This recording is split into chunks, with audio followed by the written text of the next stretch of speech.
Queridos irmãos, a paz do Senhor Jesus, estamos entrando no ar com o seu programa Escola Bíblica Dominical.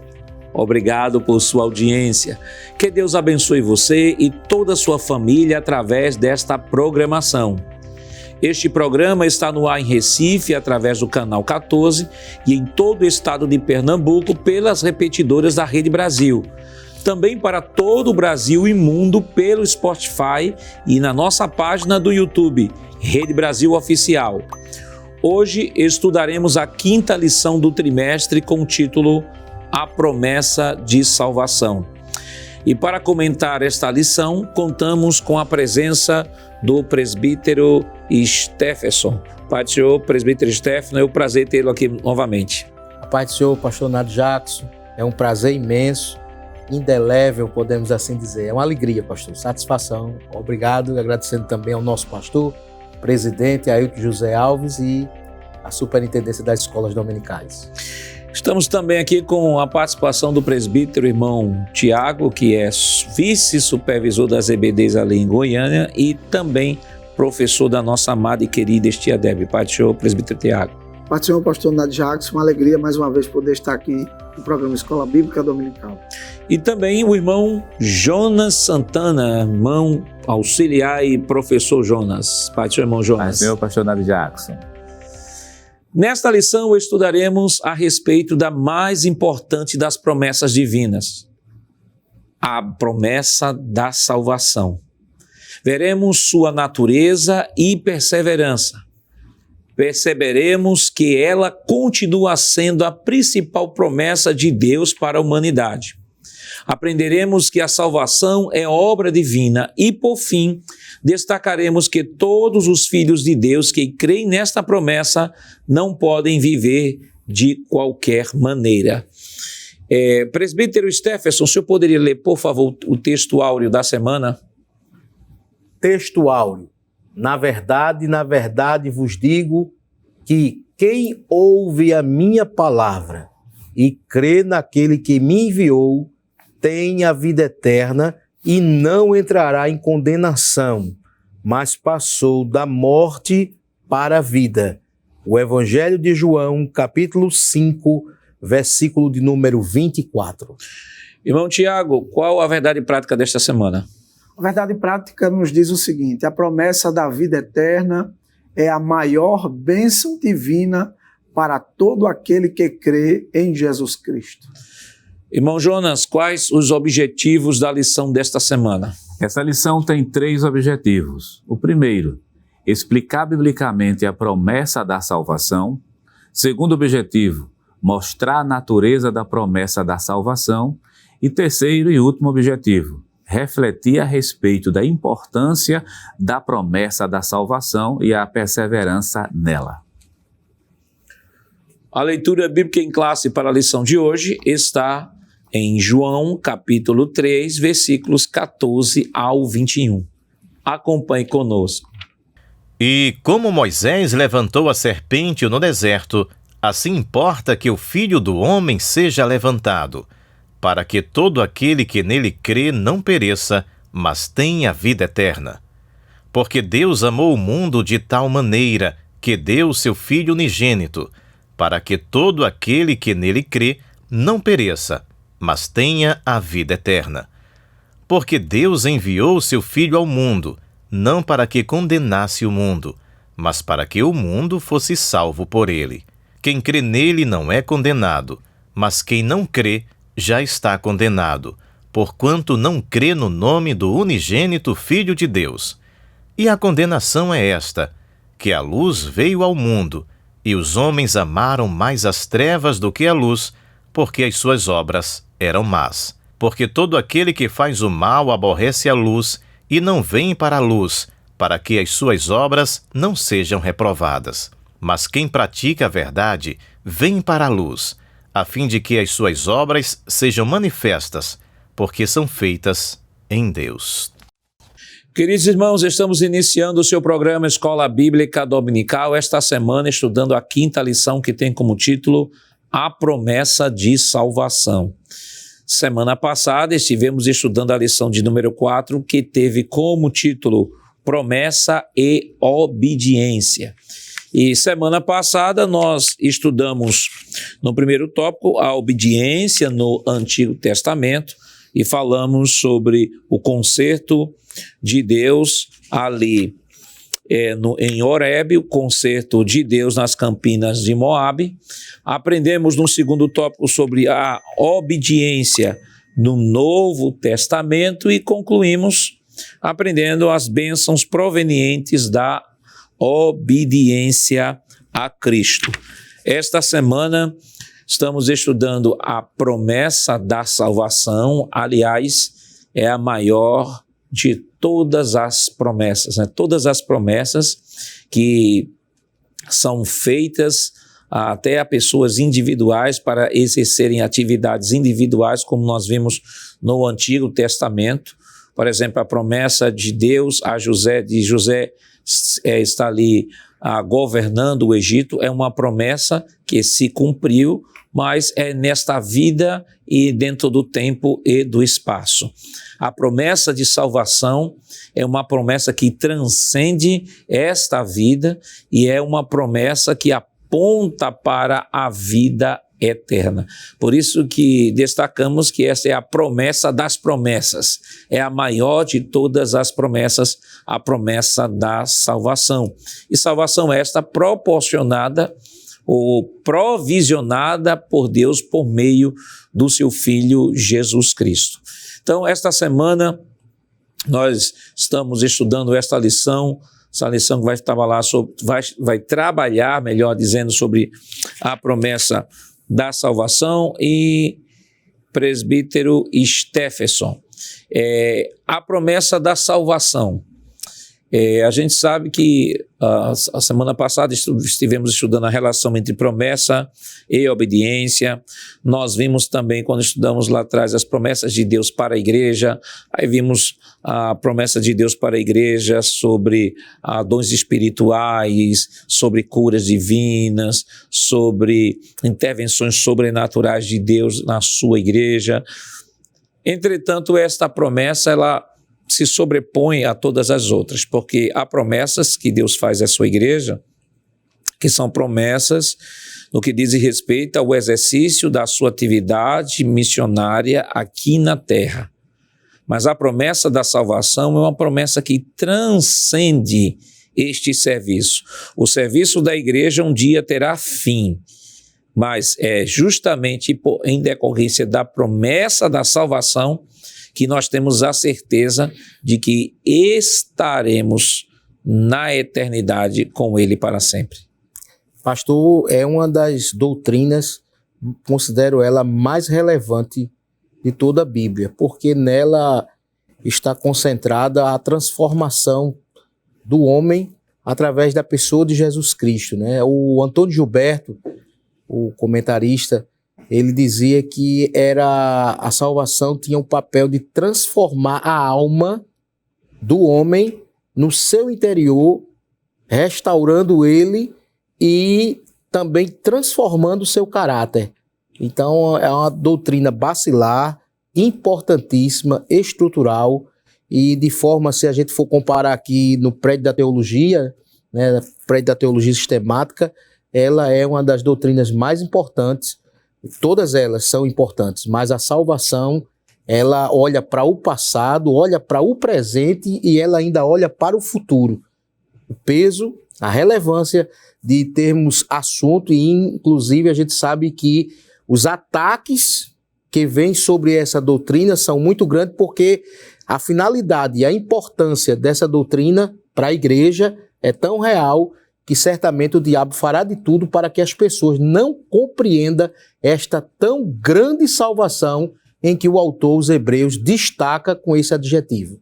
Então, presbítero Tiago, a doutrina da salvação, ela é uma doutrina relevante porque ela trata não só da provisão de Deus em ofertá-la à humanidade, mas ela trata também da eternidade dos homens. No caso específico da igreja, a igreja está destinada à eternidade com Cristo e os ímpios, o ímpio está destinado eternamente à condenação. Agora, detalhe, o condicionamento, se o indivíduo será ímpio ou se o indivíduo estará assumindo esse papel de membro do corpo de Cristo, não é Deus quem determina na eternidade. É um condicionamento, e aí vamos voltar para a lição anterior, questão da obediência, submeter-se ou não, renunciar ou não, porque Jesus diz, quem quiser vir após mim, negue-se a si mesmo, tome sua cruz e siga-me, ou seja, renuncie e viva uma vida de renúncia e de obediência. Então, essa doutrina da salvação é o que nós estamos trabalhando essa semana, a promessa da salvação, mas para entender a promessa da salvação, eu tenho que entender a base dessa salvação, porque aqui nós seremos salvos. E seremos salvos de quê? E seremos salvos de quê? Como é que Deus fez para providenciar essa salvação? E quais são as benesses dessa salvação? Em que tempo e espaço estaremos experimentando essa salvação?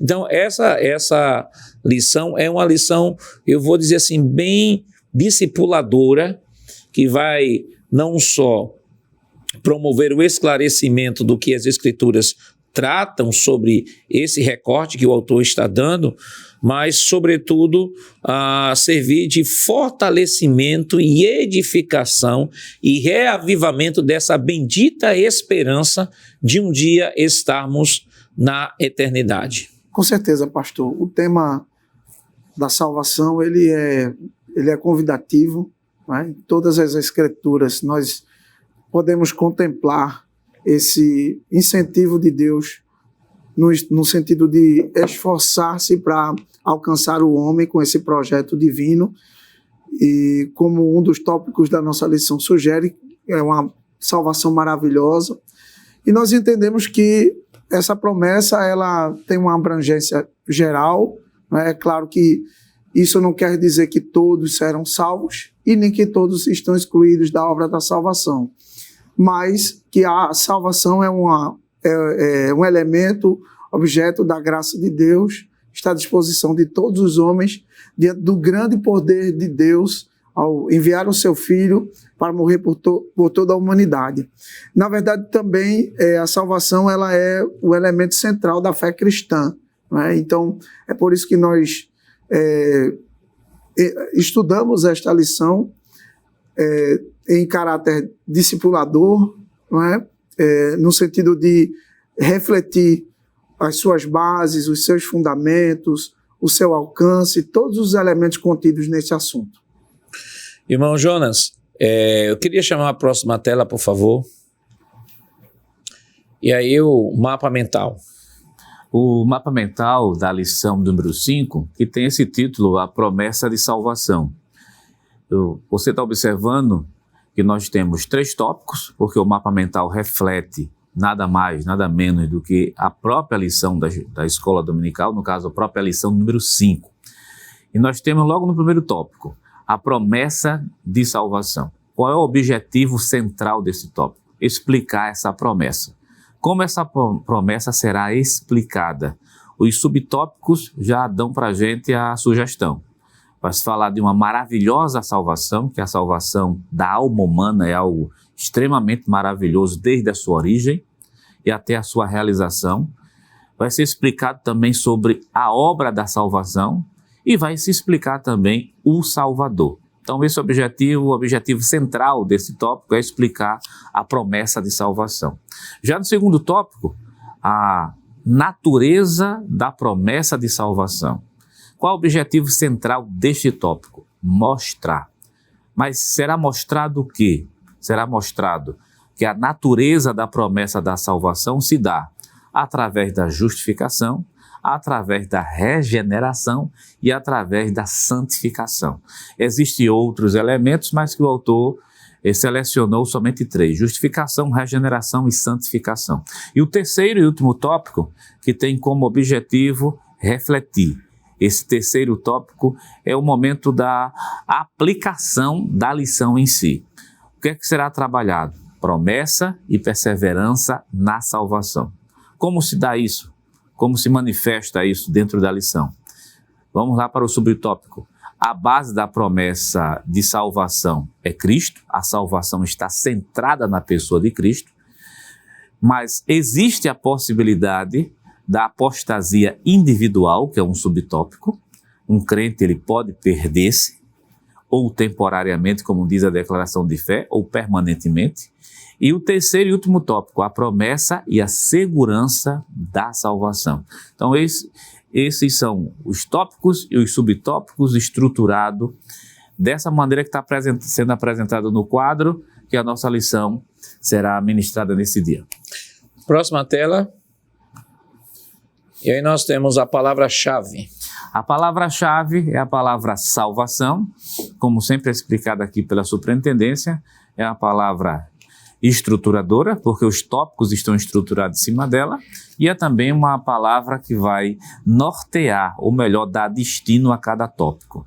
Por exemplo, no primeiro tópico, que corresponde ao primeiro objetivo, né? Explicar biblicamente a promessa da salvação. Segundo objetivo, mostrar a natureza da salvação.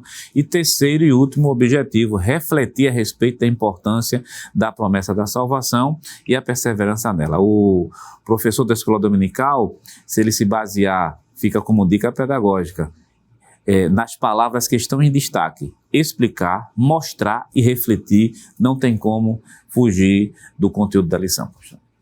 Então vamos para a próxima tela. Próxima tela é a verdade prática, irmãos. São Stephenson. Pastor, a verdade prática, estamos aqui elencado aqui nesse quadro didático, né, que tem o objetivo de tornar claro, direto, acessível e trazer clareza para a compreensão de quem está. O professor entende que a verdade prática tem essa finalidade de trazer clareza, é o objetivo direto, acessível, para que a pessoa fique esclarecido. Nos diz que a promessa da vida eterna é a maior bênção divina para todo aquele que crê em Cristo Jesus, né? Ou Jesus Cristo. E é promessa de vida eterna, é uma condição especial. E nenhuma outra doutrina tão específica nós teremos uma promessa de forma específica, que é a promessa de vida eterna, a eternidade. Imagine você ter, através desse conceito, essa promessa. E também a maior bênção divina para todo aquele que crê em Cristo Jesus. Então é um benefício individual e coletivo para toda a humanidade. Para aquele que crê, ele tem essa condição especial e esta verdade prática para poder alcançar o entendimento e a clareza da salvação. Vamos para a próxima tela. A próxima tela nós temos aí a nossa declaração de fé sobre salvação. Aí eu queria que o senhor lesse e pudesse comentar alguma coisa. Sim, senhor pastor. Cremos e professamos e ensinamos que a salvação é o livramento do poder da maldição do pecado. É a restituição do homem à plena comunhão com Deus. A todos os que confessam a Jesus Cristo como seu único Salvador pessoal, procedidos do perdão divino. A este dão testemunho todos os profetas de que todos os que nele creem receberão o perdão dos seus pecados pelo seu nome. Capítulo em Atos dos Apóstolos, capítulo 10, versículo número 43, trata-se da restauração do relacionamento do ser humano com Deus por meio de Cristo. Deus estava em Cristo reconciliando consigo mesmo o mundo, não lhe imputando os seus pecados. 2 Coríntios, capítulo 5, versículo de número 19.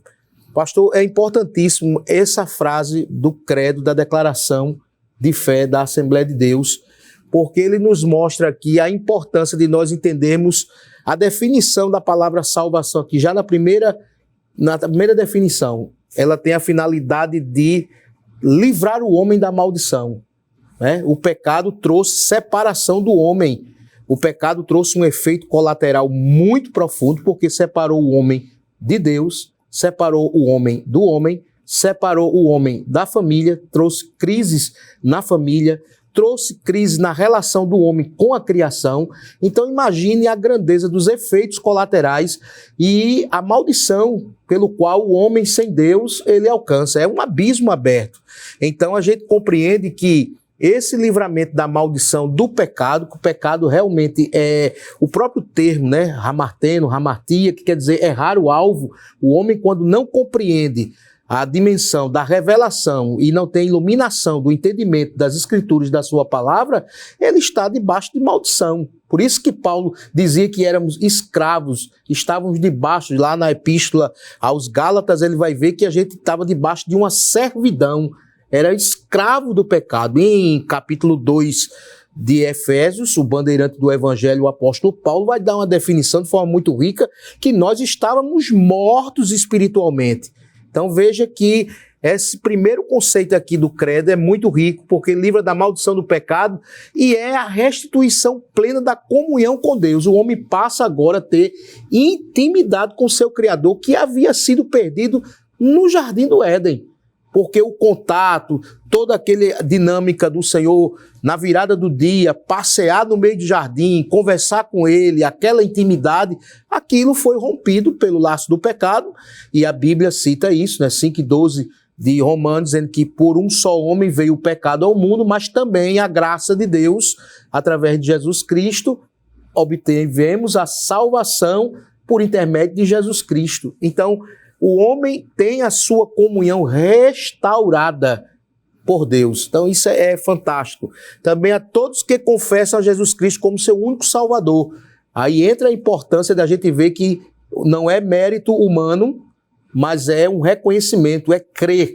E eu acho que o texto áureo, a leitura bíblica já nos mostra, através de João, esclarecendo que a condição especial para o homem obter a salvação é crer. É até a palavra grego pisteo, que quer dizer ser persuadido, convencido e estar realmente crendo de que Cristo é o seu Salvador. Então essa matéria aqui nos traz uma riqueza. E, claro, o testemunho não foi um acidente de percurso. Essa salvação não é um projeto do acaso, é um projeto que já vem em toda a revelação gradativa de Deus, porque nós sabemos que existem várias formas de Deus ter se manifestado ao homem. Revelação geral, a criação. Através da história, os eventos históricos mostram a manifestação de Deus, mas a expressa e maior manifestação de Deus ao homem é a pessoa de Jesus Cristo. E as pessoas passaram, tiveram contato, viram, e eu quero ler um texto aqui para corroborar, o senhor me permite, Pois pastor? não. Que eu acho que é um texto-chave, está na primeira epístola de João, no capítulo de número 5.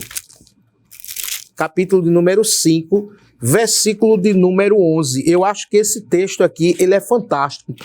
E ele vai concluir a minha fala aqui, e diz assim: e o testemunho é este, que Deus nos deu a vida eterna, e esta vida eterna está em seu Filho.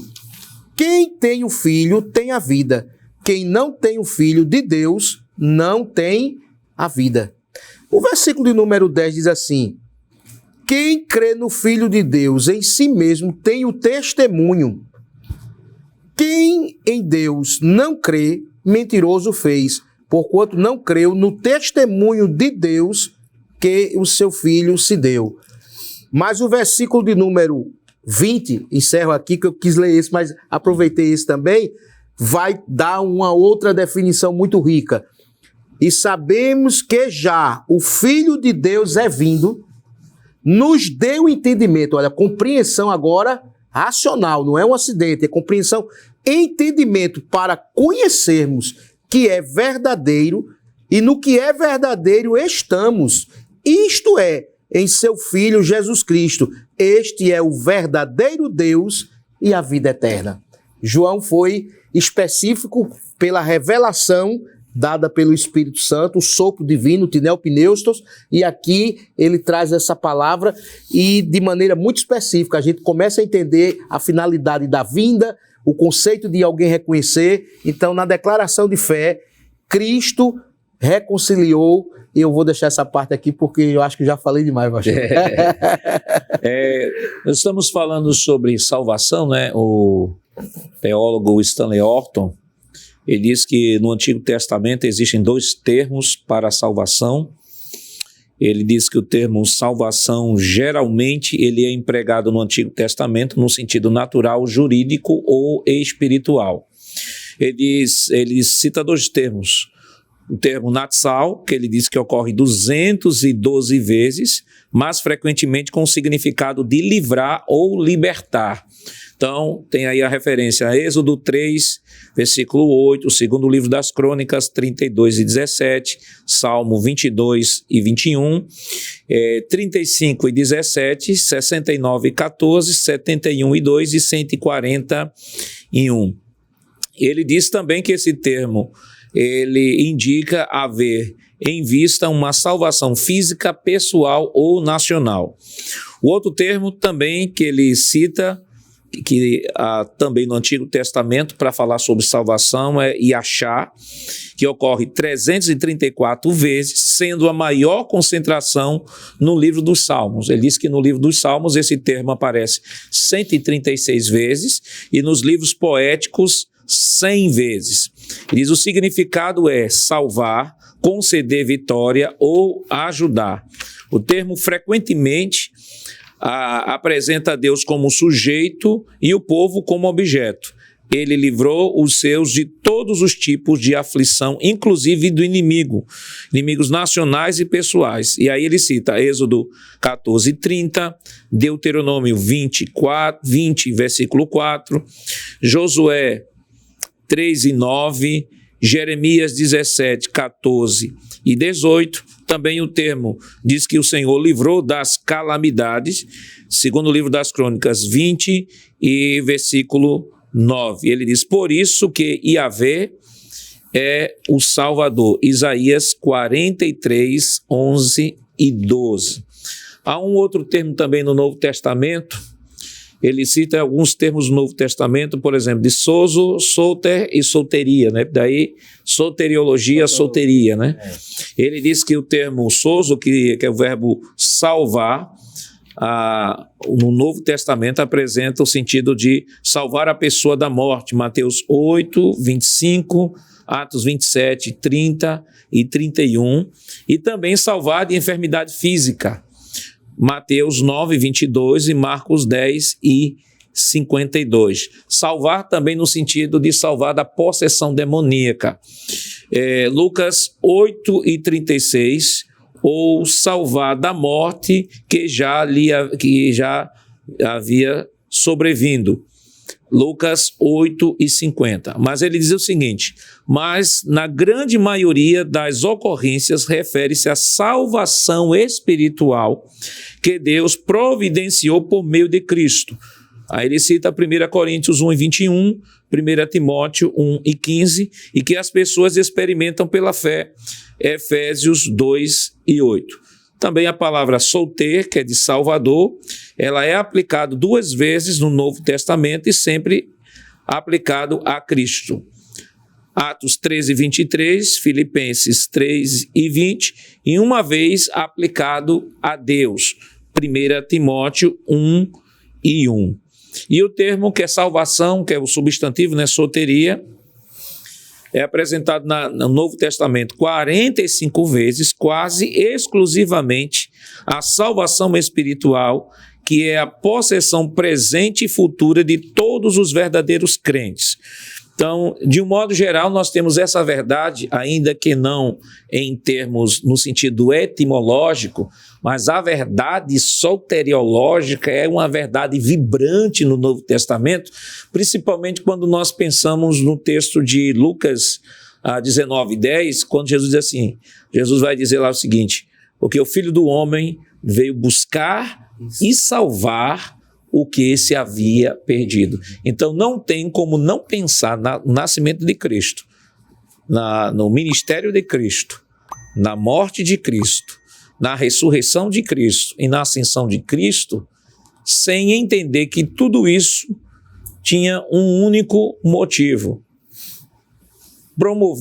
prover a salvação para toda a humanidade. Com certeza, pastor. Aproveitando o gancho aí da sua fala, eu gostaria de trazer pelo menos um versículo aqui em Mateus capítulo 1, versículo 21, que apresenta a pessoa de Jesus como fundamento da nossa salvação. Evangelho de Jesus, conforme escreveu Mateus capítulo 1, versículo 21, diz assim: e ela dará à luz um filho, e lhe porás o nome de Jesus, porque ele salvará o seu povo dos seus pecados. Então, Jesus foi enviado por Deus o Pai, ou seja, a salvação tem origem em Deus. E ele haveria de nascer de uma mulher, como o texto sagrado nos diz, ou seja, esta salvação deveria ser humanizada. Jesus, ele assumiu forma humana, como diz o texto de João, o Evangelho de João, capítulo 1, salvo o melhor juízo, versículo 14, e o Verbo se fez carne e habitou entre nós, e vimos a sua glória. Além disso, o texto também nos diz que o nome que foi dado ao Filho de Deus foi Jesus, e tem o sentido de o Salvador, aquele que haveria de salvar. Ainda diz mais que o propósito de Deus enviar o seu Filho era para salvar o seu povo, e o objetivo desta salvação era justamente de Deus excluir, não é? Retirar ou mudar o curso daqueles que estavam caminhando para a perdição, e isso reflete o desejo de Deus em não querer que os homens se percam, mas que tenham a vida eterna. Aqui está o fundamento da nossa salvação, está centrado totalmente na pessoa bendita de Jesus. Ainda que a Bíblia nos mostre essa obra de forma progressiva, como já bem foi trazido aqui pelo nosso professor, não é? Nosso companheiro presbítero Stephenson, de forma geral, no sentido da revelação geral, Deus se manifestou de diversas maneiras, mas de forma específica, como diz Gálatas capítulo 4, versículo 4, vindo na plenitude dos tempos, Deus enviou seu Filho, nascido de mulher, nascido sob a lei, para remir aqueles que estavam debaixo da lei. Ou seja, no tempo determinado por Deus, Deus enviou a Jesus, o seu Filho, para resgatar toda a humanidade dos seus pecados. Vamos para a tela do primeiro tópico da lição.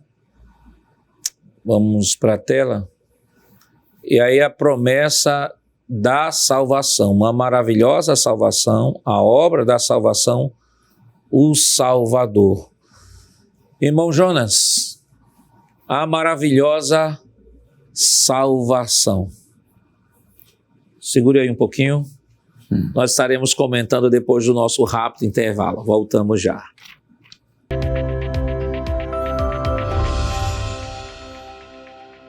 Queridos irmãos, estamos de volta em seu programa Escola Bíblica Dominical, esta semana estudando a 5ª lição, que tem como título A Promessa de Salvação.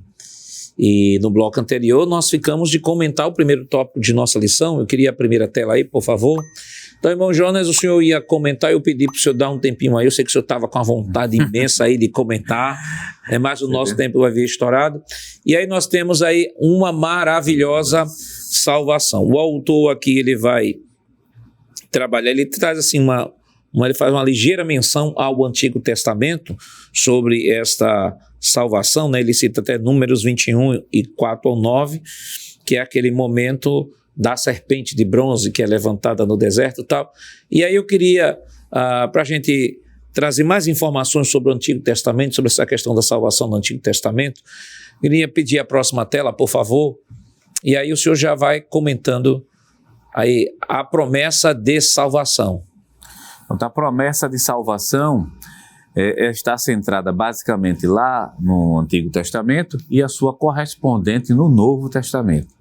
Como o tópico da lição fala de a maravilhosa salvação, como foi que ela se deu de maneira maravilhosa? Primeiro, nós temos a profecia em Gênesis capítulo 3, versículo 15, que diz que o Messias seria nascido da semente da mulher. A primeira promessa é feita justamente em Gênesis, mas o cumprimento se dá tanto no livro de Mateus, nos Evangelhos, mas tem um versículo que merece destaque, que é Gálatas capítulo 4, versículo 4. Chegando o tempo certo, o momento oportuno, a hora certa, como diz justamente as várias traduções, Deus enviou o seu Filho nascido de mulher. O apóstolo São Paulo tem um cuidado de dizer nascido de mulher, para se cumprir, na verdade, o que estava escrito em Gênesis capítulo 3, versículo número 15. Também existe uma profecia de que uma profecia messiânica, que Jesus nasceria de uma virgem, Isaías capítulo 7, versículo de número 14.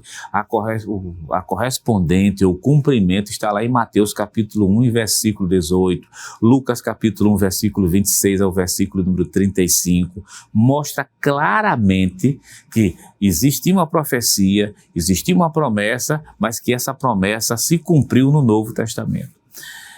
Também disse que o Messias seria descendente, na verdade, de Abraão, de Isaac e de Jacó, como está escrito em Gênesis, e a correspondente claramente está lá registrada em Atos dos Apóstolos, está registrada em Lucas capítulo 3 e versículo 23, Mateus capítulo 1, do versículo 1 até o versículo de número 13.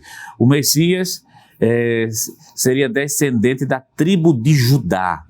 Um versículo que o professor pode frisar muito bem é Gênesis, capítulo de número 49, o versículo 10. E vem as suas correspondentes no Novo Testamento.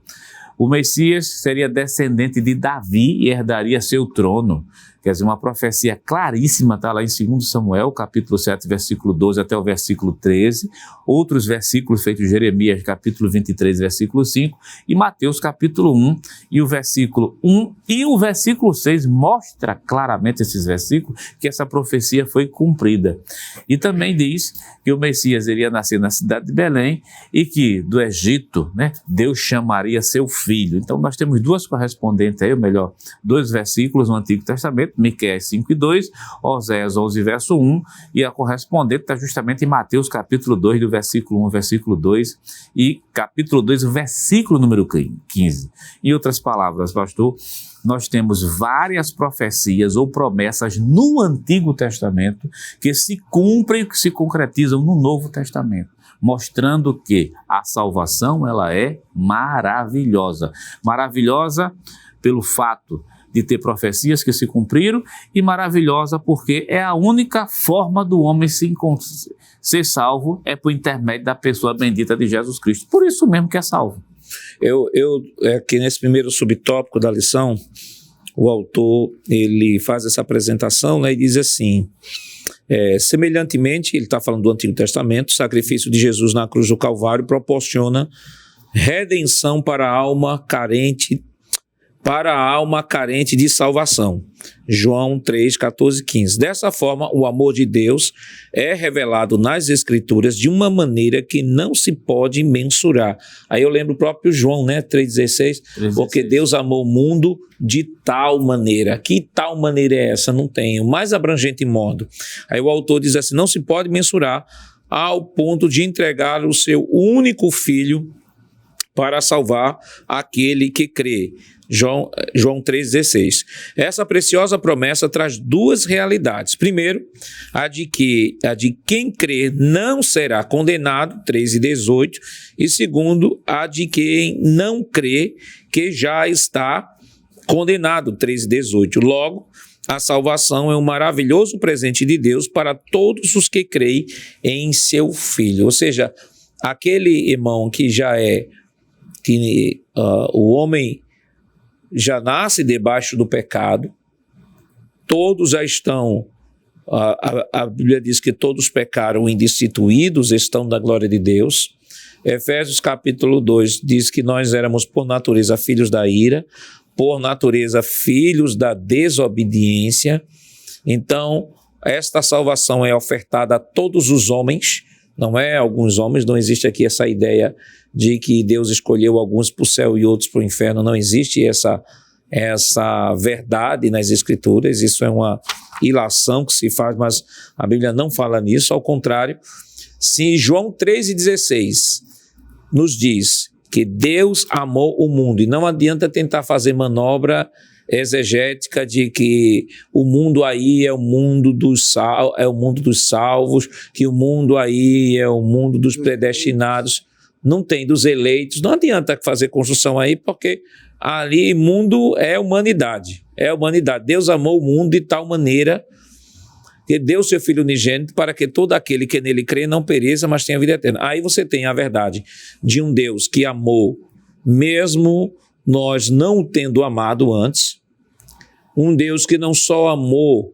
mas que provou o seu amor, Um Deus que reconheceu a nossa condição de pecado e, em decorrência dessa condição de pecado nossa e de nossa impossibilidade de retornarmos à comunhão com Ele, enviou o seu Filho para pagar a dívida que nós tínhamos com o Senhor, proporcionar esta salvação e nos dá a oportunidade, à humanidade, para que todo aquele que crê tenha a vida eterna e aquele que não crê tenha o seu destino eterno sem Deus. Então, nós temos aqui verdades que são incontestáveis de que Jesus veio morrer por toda a humanidade, a salvação é ofertada a toda a humanidade, e é por isso que o autor chama aqui de uma maravilhosa salvação, e não só maravilhosa, mas uma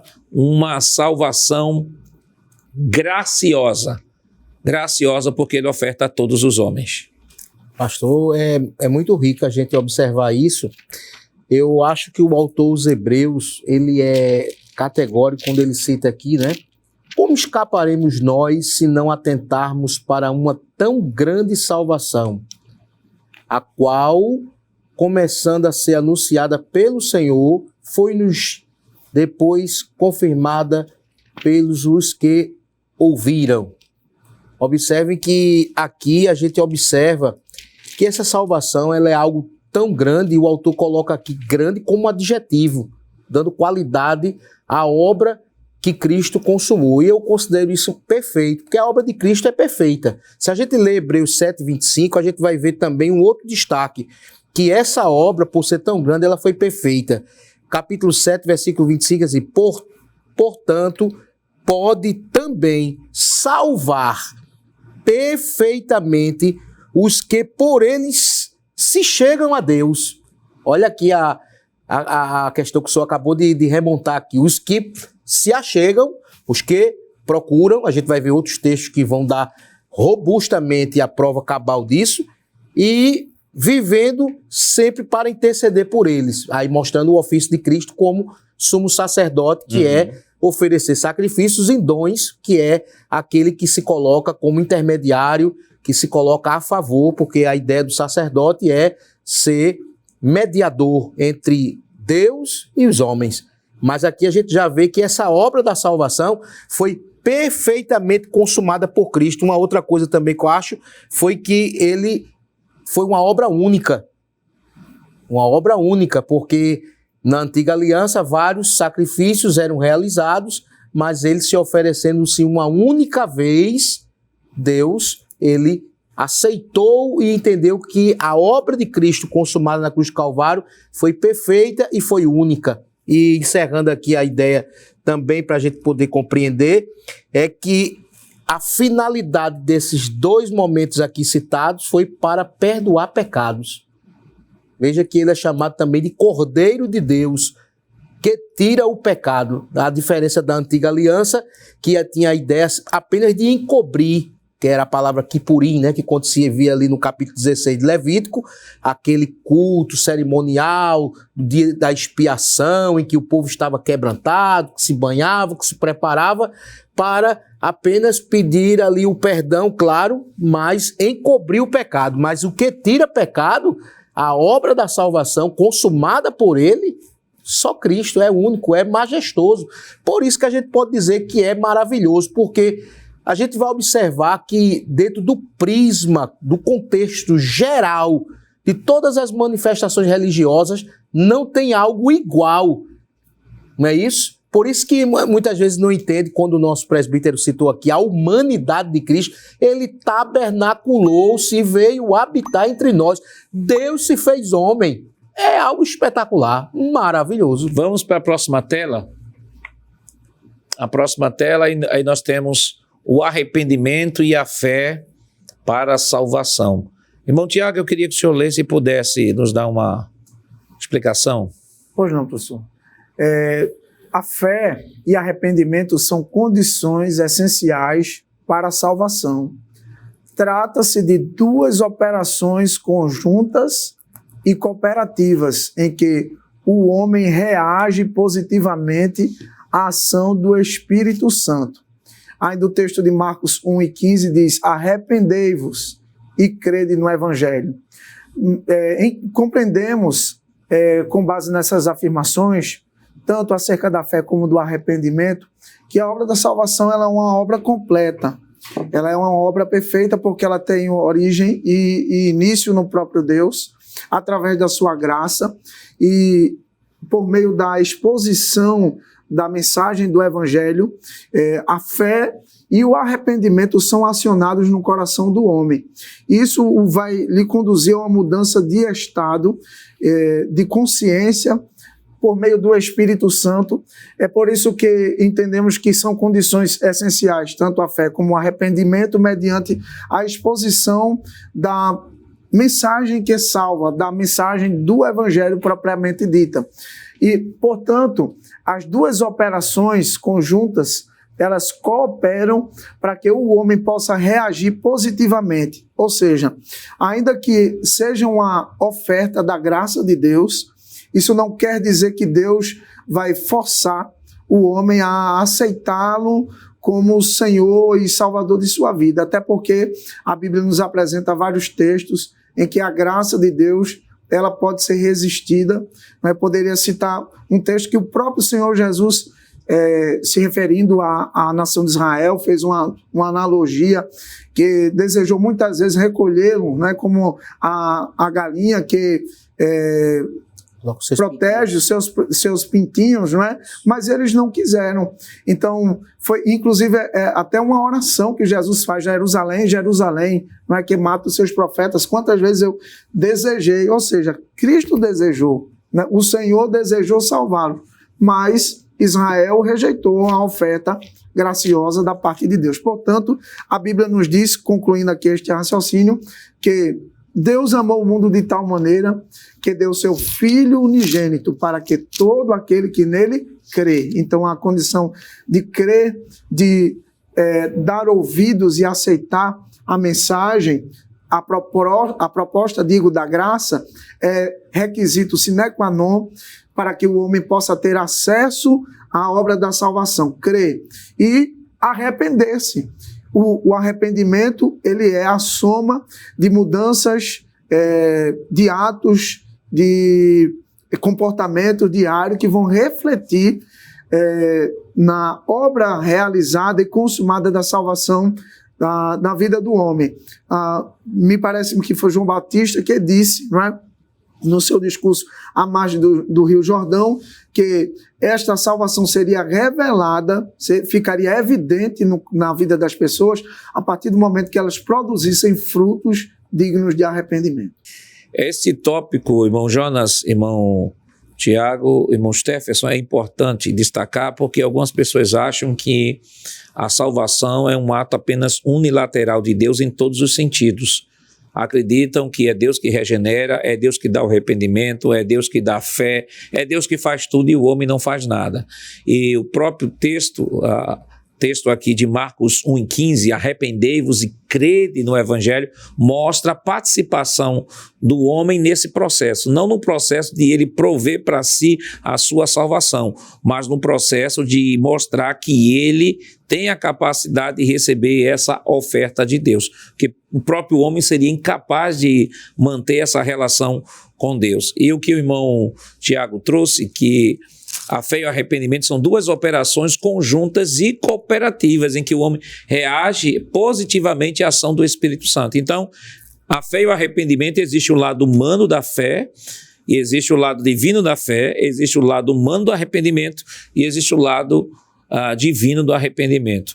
O lado humano da fé, crede no Evangelho, ou seja, o homem pode crer.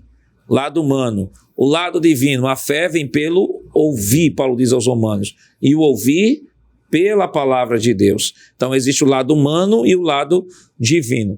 O lado humano do arrependimento, arrependei-vos, ele é instigado a se arrepender. Mas existe o lado divino também do arrependimento. Nós temos aqui 2 Coríntios, capítulo 7, versículo 10, Paulo nos diz assim: porque a tristeza, segundo Deus, produz arrependimento para a salvação, que a ninguém traz pesar, mas a tristeza do mundo produz morte. Então você tem a questão do arrependimento do ponto de vista divino, a fé do ponto de vista divino e a fé e o arrependimento do ponto de vista humano. Vamos para a próxima tela do segundo tópico de nossa lição. E aí nós temos, irmão Jonas, vamos para a próxima tela antes da gente chegar em justificação. Antes de chegar em justificação, regeneração, isso. Então, irmão Jonas, nós temos aí os aspectos da salvação. Na tela anterior, nós falamos sobre, o irmão Tiago falou sobre a fé e o arrependimento e fé. E agora, antes de adentrarmos a esse segundo tópico, que é o tópico sobre a natureza da promessa da salvação, no primeiro nós vimos a provisão da salvação, a salvação ofertada e ofertada a todos. E aqui nós temos os aspectos da salvação antes de tratarmos da natureza da promessa da salvação. Eu queria que o senhor lesse e comentasse. Aspectos da salvação. A Bíblia não somente fala da providência da salvação, como também da sua aplicação na vida do pecador arrependido.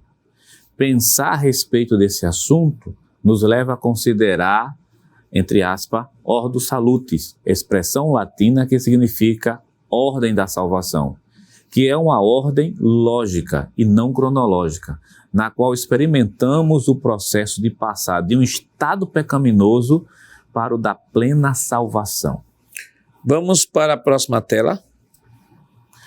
Aspectos da salvação. A justificação é a mudança de posição externa e legal do pecador diante de Deus. Primeiro livro de Coríntios, capítulo 6, versículo 11, Romanos, capítulo 3, versículo 24, capítulo 5, versículo 1 e também Gálatas, capítulo 2, versículo 16. Outro aspecto da salvação é a regeneração. O que é a regeneração? É a mudança de condição do pecador. Alguns versículos bíblicos que vão mostrar isso aparecem agora na tela. Primeiro livro de Pedro, capítulo 1, versículo 3 e versículo 23, e o segundo livro de Pedro, capítulo 1, versículo 4, a primeira epístola de João, capítulo 3, versículos 9, capítulo 5 e versículo 18 também mostra essa mudança de condição, de não regenerado para regenerado em Cristo Jesus, antiga criatura e nova criatura. E outro aspecto da salvação muito importante é a santificação, é a mudança de caráter. Você pode verificar isso em primeiro livro aos Coríntios, capítulo 1, versículo 2, capítulo 6, versículo 11, outros versículos que podemos destacar alguns deles. Tem vários que estão aparecendo na tela, mas o livro de Hebreus, capítulo 10, versículo 10, ele é importantíssimo. E logo ao lado está aparecendo um versículo que sintetiza os aspectos da salvação, que está registrado em primeiro livro de Coríntios, capítulo 6, versículo 11. Vamos ler esse texto que aparece aí na sua tela. Mas haveis sido lavados, mas haveis sido santificados, mas haveis sido justificados em nome do Senhor Jesus e pelo Espírito do nosso Deus. As palavras que estão em vermelho demonstram justamente isso. Lavados, regenerado, santificado, justificado. Em um único só versículo, nós temos 3 aspectos da salvação. Por isso que na leitura anterior foi demonstrado que a ordem não é cronológica, é uma ordem lógica, porque a justificação, a regeneração, a santificação acontece de maneira simultânea quando a pessoa aceita Cristo como Salvador. Isso é só uma divisão didática, mas o milagre da salvação, naquele exato momento que a pessoa confessa a Cristo, arrependido dos seus pecados, a justificação, a regeneração, a santificação, de maneira simultânea, acontece naquele exato momento. E uma coisa que é importante e nós chamamos a atenção do professor é que nós temos a nossa declaração de fé, temos um capítulo específico que o professor pode até acessar para estudar, né, para este tópico, esta lição, né, de um modo geral, que é o capítulo 10 de nossa lição, que tem como título sobre a salvação.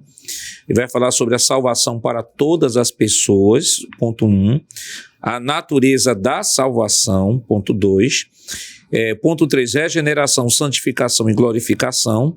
Ponto 4, destino dos salvos. Ponto 5, a graça de Deus. E o ponto 6, é possível perder a salvação. Então, esse capítulo da nossa declaração de fé é um capítulo muito esclarecedor.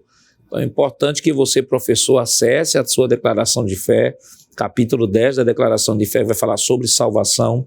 Está bem esmiuçadozinho, tem muitos textos ali citados em nossa declaração para que você fundamente ainda mais e esclareça melhor a apresentação, né, a preparação de sua aula. E uma coisa que é importante destacar aqui, nós já falamos sobre fé e arrependimento. E aí nós temos agora a justificação, que é a mudança de posição externa e legal do pecador diante de Deus. Aqui vale destacar que isso aqui é uma declaração de Deus. Deus não nos torna justo em natureza, mas Deus nos declara justo. Inclusive a nossa declaração de fé, ela aqui na página de número 111, no ponto 2, que vai falar sobre a natureza da salvação, que é justamente esse segundo tópico da lição, né? O mesmo título, a natureza e da promessa da salvação.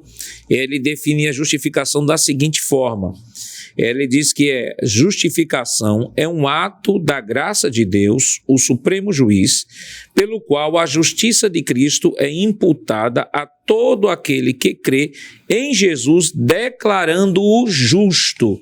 Ou seja, a justificação é um ato declaratório de Deus. Deus está declarando, mas declarando baseado na justiça de Cristo. Deus nos declara justo a partir da obra meritória de Cristo. E aqui, como ele usa o termo de imputação, é imputada a todo aquele que crê em Jesus, declarando justo. A justiça de Deus que foi satisfeita em Cristo é imputada a nós, e os nossos pecados é imputado a Cristo. Por isso que o profeta Isaías diz: ele levou sobre si todas as nossas dores, o castigo que nos traz a paz estava sobre ele, por suas pisaduras nós fomos sarados. E aí nós temos a regeneração, é a mudança de condição de pecador. A regeneração é o novo nascimento, a regeneração é a comunicação de vida, a nossa vida. Estávamos mortos em nossos delitos e pecados, mas vale entender que quando falamos de estar mortos em nossos delitos e pecados, não é que o nosso espírito estava inerte dentro de nós. Não, isso quer dizer esta morte aí é uma metáfora que Paulo usa para descrever que nós estávamos separados de Deus em decorrência dos nossos pecados. Então é preciso que nós entendamos perfeitamente cada termo que está sendo trabalhado aqui no segundo tópico de nossa lição.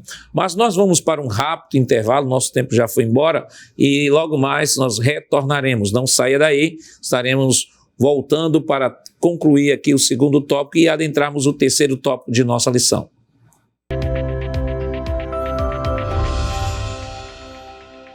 Queridos irmãos, estamos de volta para o último bloco de seu programa Escola Bíblica Dominical. Esta semana estudando a quinta lição, que tem como título A Promessa de Salvação. E no bloco anterior nós estávamos comentando o segundo tópico de nossa lição e vamos retomar aqui o comentário. E estávamos falando sobre a justificação, falávamos sobre a justificação, que é uma declaração de Deus em relação a nós, né? Nós somos pecadores, mas somos declarados justos, é um ato declaratório de Deus.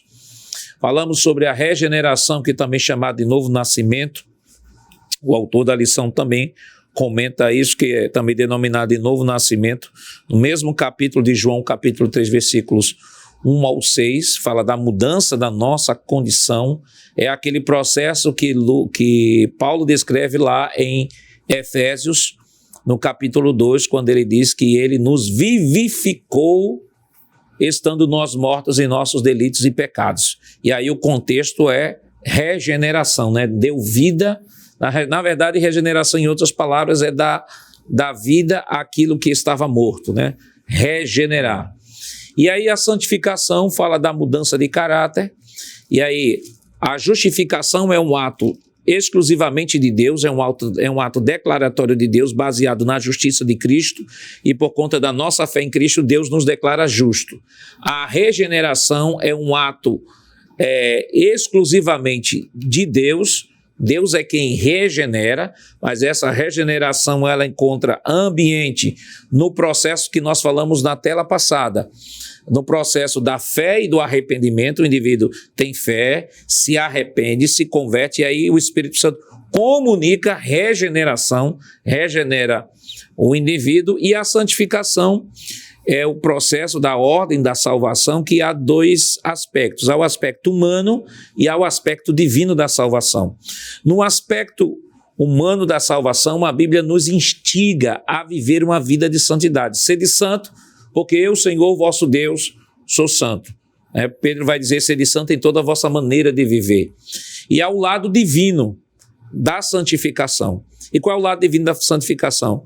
João 17, Jesus orando pelos seus discípulos disse: Pai, santifica-os na verdade, a tua palavra é a verdade. Então o homem não consegue se santificar sozinho, e Deus também não santifica o homem se o homem não quiser se santificar. Então eu sempre digo que é um processo de comum acordo entre Deus e o homem, o processo da santificação. O homem nascido de novo decide, já que ele recebe a santificação posicional em Cristo, ele decide continuar caminhando para a maturidade e estreitar ainda mais a sua relação com Deus. E Deus, por sua vez, uma vez regenerado, Deus, por sua vez, por sua palavra vai promovendo santificação em nossa vida. Então vamos para a próxima tela, o terceiro tópico de nossa lição. E aí, irmão Stephenson, nós temos promessa e perseverança na salvação. A base da promessa da salvação é Cristo, a apostasia individual e a promessa e a segurança da salvação. A base da promessa da salvação é Cristo. O que é que o senhor pode comentar? Pastor, a base da promessa da salvação é Cristo. Ele é o principal pilar desta obra, né?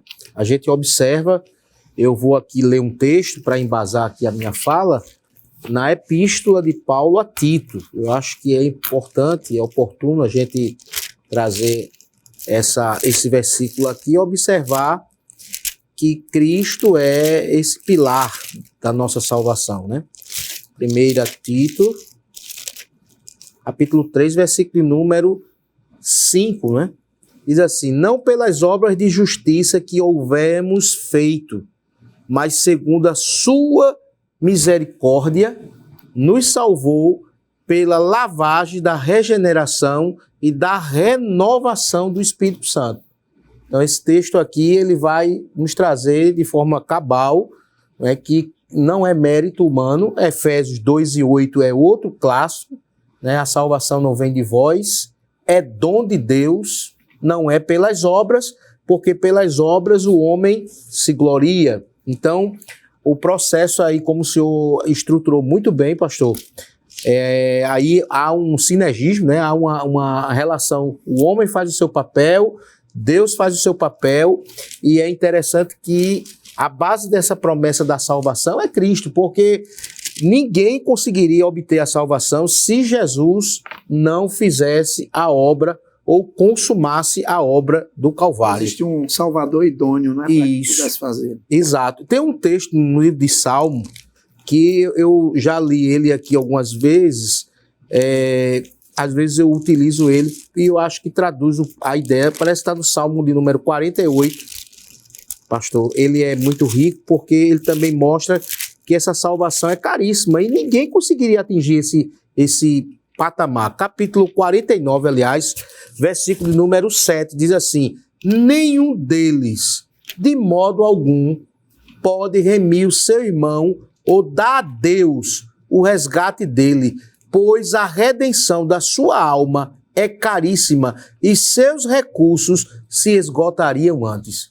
Eu acredito que qualquer pessoa que viesse fazer ou cumprir o propósito e dar base para a salvação dentro da perspectiva humana, racional, ou usar a sabedoria humana, ou qualquer outra coisa, ele não alcançaria trazer salvação ao homem. Então, Cristo é uma base perfeita. Por quê? Porque essa promessa de salvação, ele é o epicentro dela. Ele já programou ela desde o princípio, a presciência de Deus. E a gente tem que destacar isso, que Paulo vai destacar isso em Efésios. Ele nos predestinou a presciência. O que é presciência? Né? Pré quer dizer previsão antecipadamente de algo que ainda vai acontecer. Né? E a presciência de Deus, a palavra omni quer dizer tudo, ciência quer dizer conhecimento prévio. Deus tem conhecimento prévio de todas as coisas. Então, essa base dessa salvação, ela é tão rica. E me lembro aqui também de um texto de 1 Pedro, que até os profetas, eles tentavam ter uma noção acerca dessa salvação, mas Cristo é a base. Primeira Epístola de Pedro, capítulo 1, versículo de número 9 em diante, que ele diz assim: alcançando o fim da vossa fé e salvação da alma, da qual salvação inquiriram, trataram diligentemente os profetas que profetizaram da graça que vos foi dada. Aí eles não sabiam o tempo nem o momento, mas tinha confiança na promessa. O versículo 11 diz: indagando que tempo ou que ocasião de tempo o Espírito de Cristo que estava nele indicava, anteriormente testificando os sofrimentos que Cristo havia de vir e a glória que se lhe havia de seguir. Olha que coisa interessante. Tanto aqui o nosso professor Jonas Santana descreveu o mapeamento do quadro profético entre as profecias e o cumprimento. Então, isso pode nos dizer que tem uma base, não é um acidente de percurso, não é uma obra do acaso, ele tem toda uma prévia, um planejamento eterno, com toda essa estrutura e sabedoria que o nosso Deus tem.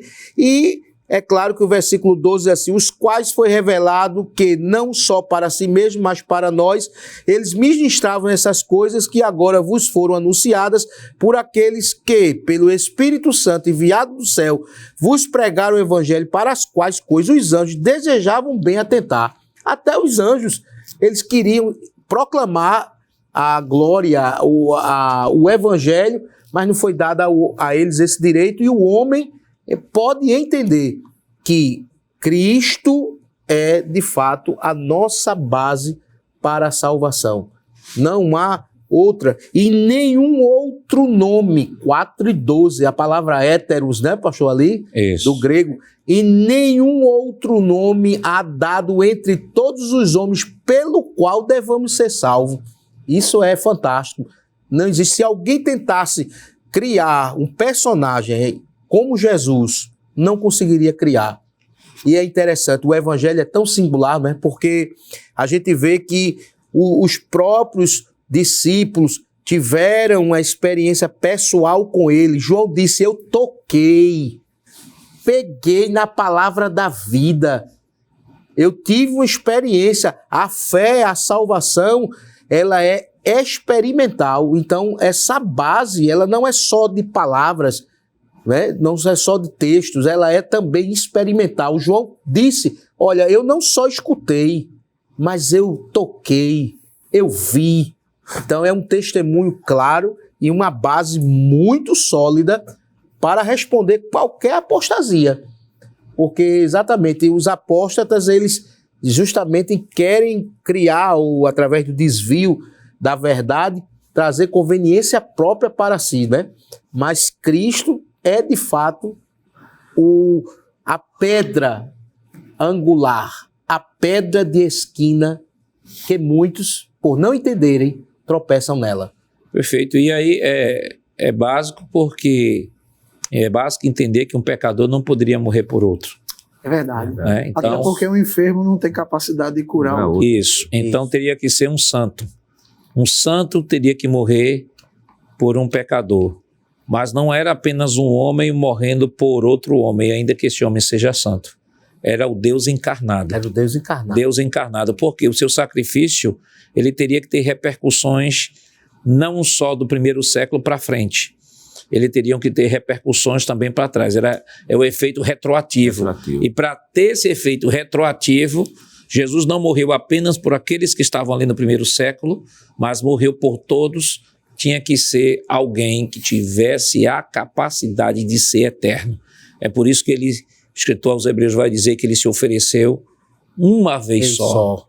Uma vez só, porque o seu sacrifício, ele tem essa repercussão de eternidade, de não haver mais necessidade de haver outro sacrifício. É um sacrifício completo, não é, pastor?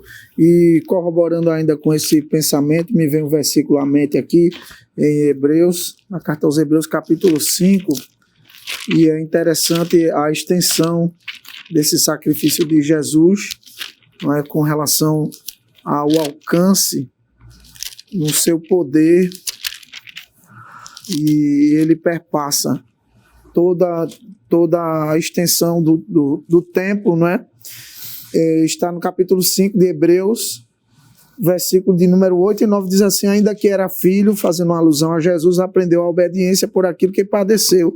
Versículo 9, e sendo ele consumado, ou seja, concluindo a sua obra de consumação na cruz do Calvário, veio a ser a causa de eterna salvação para todos os que lhe obedecem. Então aqui o texto corrobora no sentido de apresentar a amplitude do sacrifício de Jesus, desde os primeiros pecadores que falharam no jardim até o último que será salvo.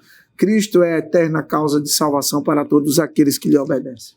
Vamos para a próxima tela, por favor. Irmão Jonas, nós temos aí na próxima tela. É possível a perda da salvação, que estavam falando ali, o top subtópico é sobre a apostasia. Alguém diz, não, uma vez salvo, salvo para sempre. Se caiu é porque nunca foi. Diz assim, o salvo não se desvia, mas se ele se desviou é porque ele nunca foi salvo. E aí nós temos a declaração de fé, nossa declaração de fé nesse mesmo capítulo da nossa declaração de fé, que nós citamos aqui, o capítulo 10 da nossa declaração de fé. Eu queria que o senhor pudesse ler e pudesse comentar. Sim, senhor pastor. Promessa e perseverança na salvação.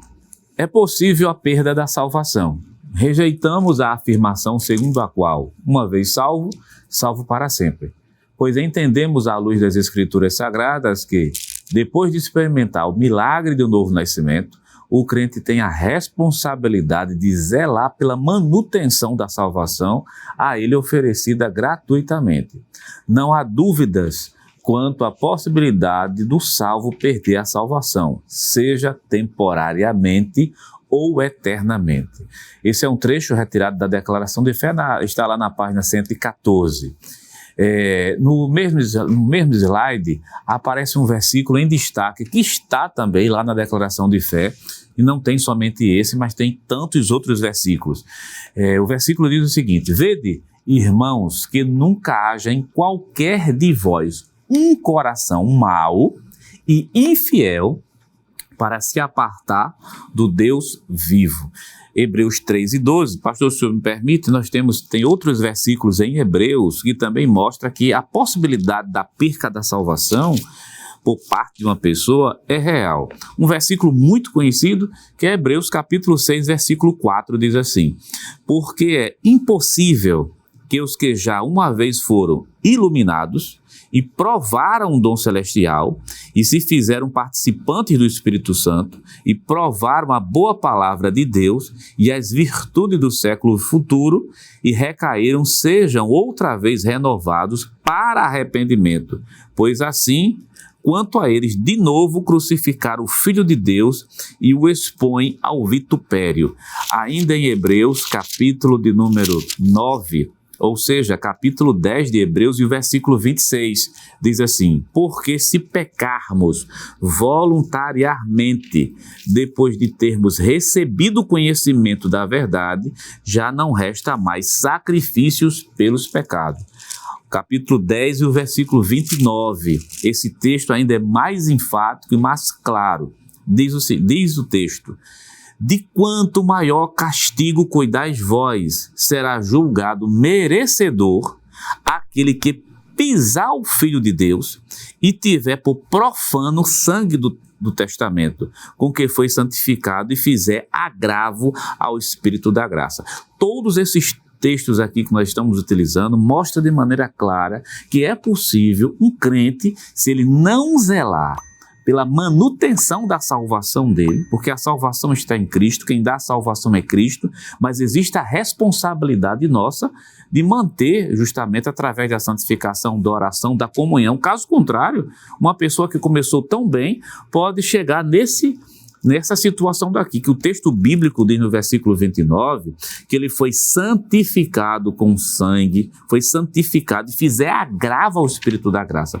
Observem que os versículos de Hebreus capítulo 3, versículo 12, Hebreus capítulo número 6, versículo 4 e Hebreus capítulo 10 e versículo 29, todos eles falam de uma experiência real que a pessoa teve, mas que infelizmente a pessoa se perdeu. Pastor, tem mais um versículo, se permitir, que talvez isso na sala de aula geralmente é muito comentado. Mateus, capítulo de número 19 e o versículo 28, para a gente tirar qualquer tipo de dúvida. Porque quando se mostra esses textos bíblicos, geralmente se fala no caso de Judas, que diz, mas ele era filho da perdição. É bom deixar claro, ele tornou-se. Observe bem o que é que Jesus diz no capítulo 19, versículo 28 de Mateus. E Jesus disse-lhes, em verdade vos digo que vós, que me seguiste, quando na regeneração o Filho do Homem se assentar no trono da sua glória, também vos assentarei sobre 12 tronos, merece destaque aqui, 12 tronos, para julgar as 12 tribos de Israel. Ora, Jesus está falando para os discípulos, são 12 discípulos, quem está ali é Judas. Fazendo promessa. E Deus diz, olha, tem uma promessa para tu, Judas, tem 12 tronos para cada um de vocês sentar aqui. Quer dizer, Jesus não estava iludindo Judas, né? Jesus não ilude ninguém. Brinca de fazer promessa. Nem brinca de fazer promessa. Então, ele não era, Deus não fez o filho da perdição, tornou-se o filho da perdição. Estava lá, disse, olha, vocês, não adianta colocar Matias aqui, que Matias só vai aparecer bem depois, né? Eram os 12 que estavam ali. Então, o que nós queremos chegar com esses textos bíblicos nessa fundamentação, que se o crente não zelar, ele pode sim perder a salvação. Tem um outro texto que eu queria, ainda no livro de Hebreus, o livro de Hebreus é muito rico nisso, principalmente considerando que nós temos agora crentes aqui em Roma, que antes eram judeus e que agora eram cristãos, em que como cristãos estavam querendo voltar à prática do judaísmo, né? Viver a prática do judaísmo, a apostasia. Aí veja o que o escritor aos Hebreus vai dizer em 3:14, diz assim: porque temos nos tornado participantes de Cristo, se de fato guardarmos firme até o fim a confiança que desde o princípio tivemos. Veja, está falando da perseverança. E ainda Hebreus 4:11, ele está recomendando a igreja, exortando a igreja, dizendo assim, portanto quer dizer, por este motivo. Que motivo? Ele está falando de Josué, nos versículos anteriores, de Josué, que Josué não conseguiu levar o povo ao descanso. Ele vai argumentando sobre o descanso de Deus. Aí ele diz o seguinte, portanto, esforcemo-nos por entrar naquele descanso, a fim de que ninguém caia segundo aquele exemplo de desobediência. Ou seja, ele está pegando o exemplo dos judeus, dos hebreus do Antigo Testamento, que muitos não alcançaram a promessa de entrar na terra prometida. O escritor aos Hebreus, no capítulo 3, vai dizer que eles não entraram por causa da desobediência e incredulidade. Só que um detalhe, ali nós temos hebreus que têm a promessa de entrar na terra física. Aí ele faz uma aplicação espiritual e diz, assim como aconteceu lá, e eles não entraram fisicamente, cuidado com vocês, que lá eles não entraram fisicamente, mas vocês podem não adentrar a terra física, a terra espiritual, as mansões celestiais, porque ele diz aqui que ainda resta um repouso para o povo de Deus.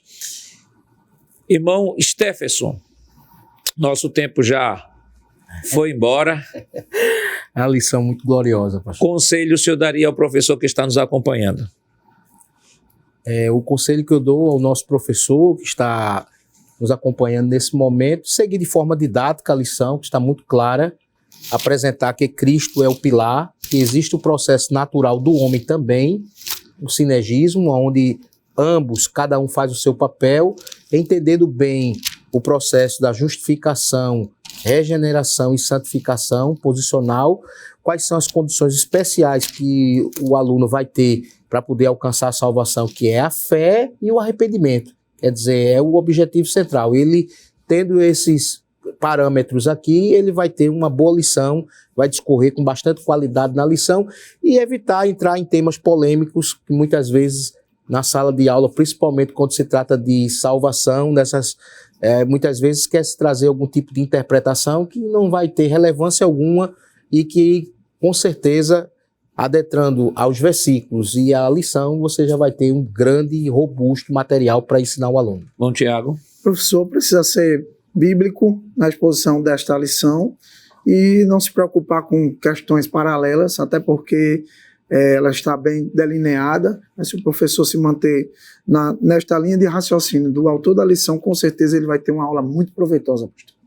Bom, Jonas. O professor da escola dominical também pode aproveitar o momento, se houver alguém na sala de aula que ainda não aceitou Jesus como Salvador, se for um visitante, aproveitar para evangelizar essa pessoa e também estimular aos crentes que estão em sala que, como receberam a salvação em Cristo, eles também têm a responsabilidade de pregar o evangelho para que outras pessoas alcancem também a salvação em Cristo Jesus. E aproveitar, já que esta lição é muito evangelística, está falando da promessa da salvação, estimule, professor, seus alunos a, no próximo domingo, levar amigos não evangélicos para ouvir a palavra do Senhor na escola dominical, porque a escola dominical não é apenas escola que vai promover a edificação dos crentes da igreja local. É, acima de tudo, a escola para a comunidade. É a escola aberta à comunidade para permitir que qualquer pessoa que esteja interessada em ouvir a palavra de Deus, em ouvir sobre Jesus e sobre o Evangelho, tenham acesso e possam estar juntamente conosco ali na Escola Bíblica Dominical. Que Deus continue lhe abençoando em nome de Jesus. Queridos irmãos, depois de uma lição tão maravilhosa, vamos orar ao Senhor. Presbítero Tiago, nos dê a honra. Pois não, pastor.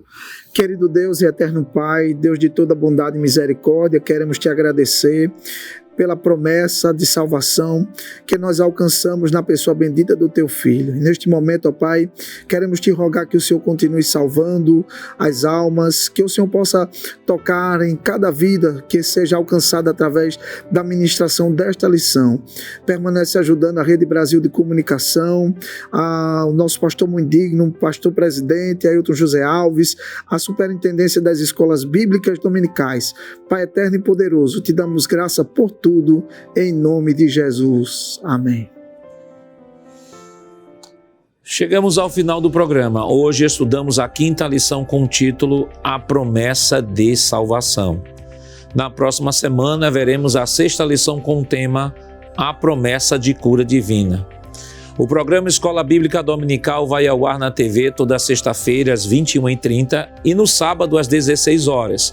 Também está disponível no formato de podcast no Spotify e em nosso canal no YouTube, Rede Brasil Oficial. Se inscreva, ative o sininho e compartilhe nossa programação. Obrigado por sua audiência e até o próximo programa. Que a graça do nosso Senhor Jesus Cristo, o amor de Deus nosso Pai, a comunhão do seu Santo Espírito estejam com todos hoje e para todos sempre. Amém.